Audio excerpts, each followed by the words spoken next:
Hi అండి. I'm Manu Ayurved and family coach. ఈరోజు ఫీమేల్స్‌లో చాలామంది ఆడవాళ్ళలో ఉంటుందండి ఈ ప్రాబ్లమ్. అసలేంటి ఈ ప్రాబ్లమ్ అని మనం చెప్పుకుంటే బ్రెస్ట్ ప్రాబ్లమ్. సో, ఏంటంటే చాలా మందికి వృక్షోజాలు అనేవి కొంచెం ఆహ్, సాగిపోయినట్లుగా ఉండడం ఒకటి. కొంతమంది అమ్మాయిలని చూసుకుంటే చాలా చిన్న సైజులో ఉండడం ఒకటి. కొంతమందికి ఎక్కువగా ఉండడం ఇలా ఉంటుంది.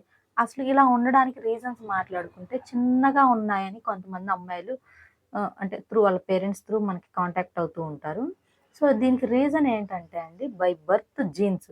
ఫర్ ఎగ్జాంపుల్ మనం తీసుకుంటే కట్టె ఒళ్ళు అంటాము. అంటే వాళ్ళెంత తిన్నా గూడా సన్నగా చెక్కలాగా అంతే పలుచగా ఉంటారు. వాళ్ళ బాడీలో పార్ట్స్ గూడా లైక్ అమ్మాయికి బాడీలో ఎలా ఉండాలో ఆ స్ట్రక్చర్ గూడా ఉండకుండా సన్నగా అంతే ఉంటారు. యాజ్ ఇట్ ఈస్‌గా అమ్మాయే బట్ కాతే వాళ్ళ జీన్స్ త్రూ అలా ఉంటారు. సో, ఏంటంటే అలా వాళ్ళకి పేరెంట్ జీన్స్ రావడం వల్ల ఇలా ఉంటది. ఒకటి ఆ అమ్మాయికి చిన్నప్పటి నుంచి గూడా మంచి న్యూట్రిషన్ అందకపోయినా గూడా సో, పార్ట్స్ డెవలప్‌మెంట్ అనేది ఉండదు. ఇదొకటి. ఇది ఈ చిన్నగా ఉండే వాళ్ళకి. మరి కొంతమందికి హెవీగా ఉంటుంది. సో, హెవీగా ఎందుకంటే ఇది గూడా జీన్స్ రిలేటెడేనండి. ఏంటి అంటే పేరెంట్ జీన్స్ ఇలానే వచ్చి వాళ్ళకి బై బర్త్ అలానే ఉంటే పార్ట్స్. సో, కొంతమందికి ఇలానే ఉంటది. ఇదొకటి. అండ్ కొంతమంది ఏంటంటే పేరెంట్‌కి లేకపోయినా గూడా పిల్లలకొస్తది.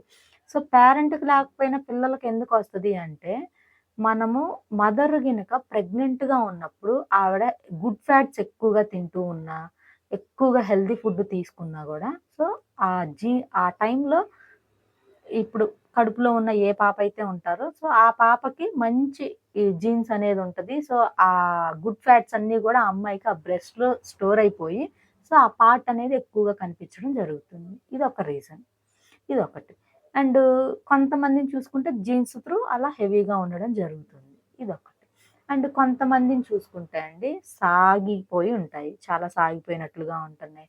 చూడ్డానికి ముసలి వాళ్ళలాగా ఉన్నారని టీజ్ చేస్తున్నారు మమ్మల్ని.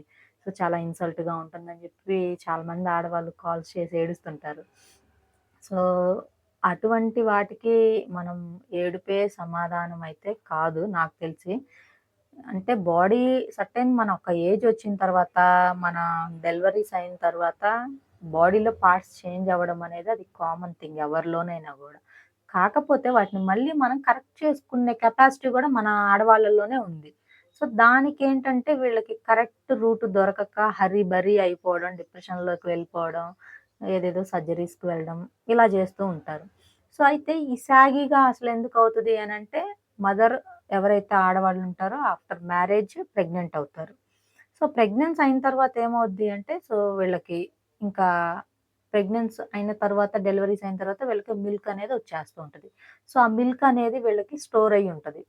సో, ఆ కెపాసిటీ అనేది వీళ్ళకి ఆ మిల్క్ కెపాసిటీ అనేది ఎక్కువగా ఉంటది స్టోర్ అయ్యి.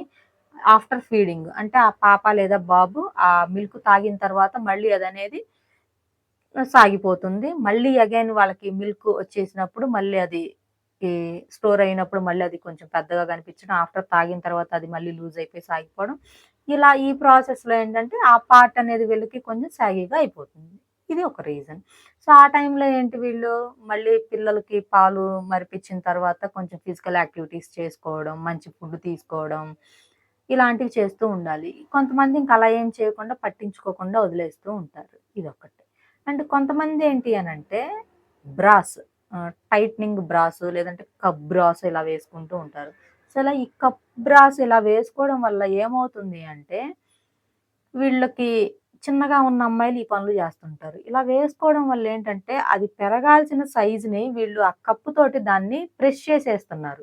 సో, ఆ సైజ్ అనేది ఇంక్రీజ్ అవ్వదు. అది దాని ఇంక్రీజింగ్ అనేది అంతటితోటి ఆగిపోతుంది.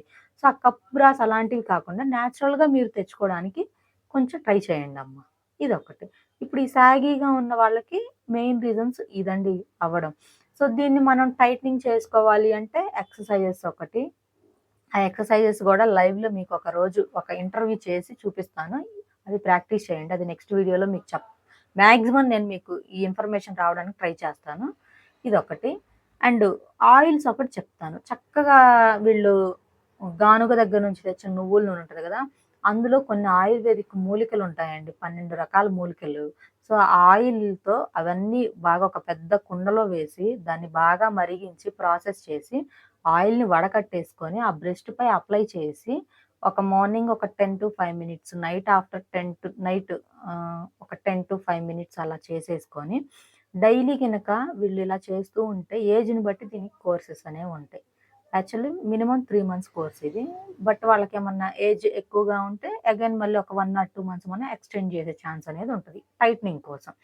అయితే ఈ ఆయిల్‌ని అప్లై చేసుకోవడం, ఒక కొన్ని ఎక్సర్‌సైజెస్ అనేవి ప్రాక్టీస్ చేయడం, ఇలాంటివి చేస్తుంటే ఆటోమేటికల్లీ అది టైట్ అనేది అయిపోతుంది. సో, దీనికి భయపడాల్సిన పని లేదు.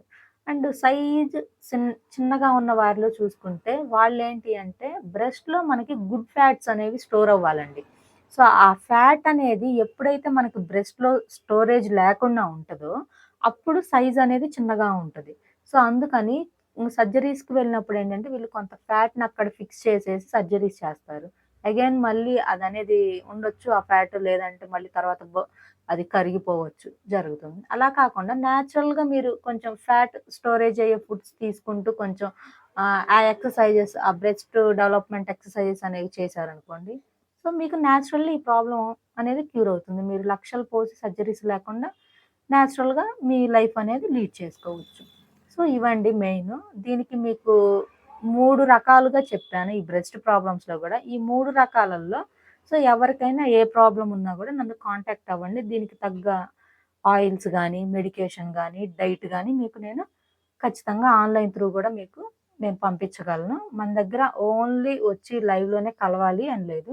రాగలిగిన వాళ్ళైతే రండి. మేము లాంగ్ రాలేమనుకునే వాళ్ళకైతే సో, ఆన్‌లైన్ కన్సల్టేషన్‌లో మీరు నన్ను కాంటాక్ట్ అవ్వచ్చు. మీ ప్రాబ్లమ్‌కి సొల్యూషన్ తీసుకోవచ్చు. Thank you.